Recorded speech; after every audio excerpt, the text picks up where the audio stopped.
करे जा का अरे देबू का मोबाइल नंबर ना।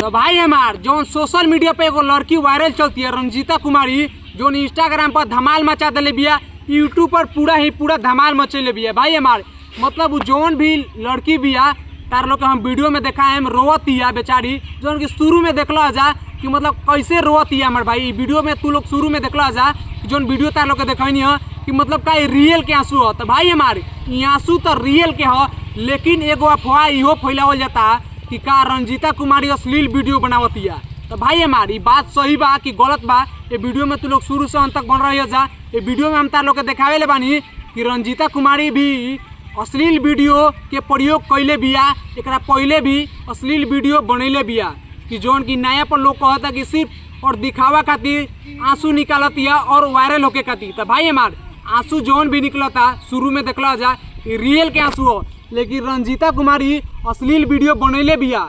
हम ई बात के गवाह भी बानी और सबूत भी रखले बानी। तो भाई हमार देरी का बात के बाबा तू लो वीडियो देखा जा कि रंजीता कुमारी कितना अश्लील और घटिया वीडियो। करे जा का अरे देबू का मोबाइल नंबर ना। अरे मायरे लहंगा के भीतर देला घुसाई माले टप टप चुमता राजा जी। पूरा में आके मेरी रानी अब तो जीने दो जवानी। भाई हमार ई रही है रंजीता कुमारी, देखला जा कितना घटिया अश्लील वीडियो के प्रयोग भइल बा।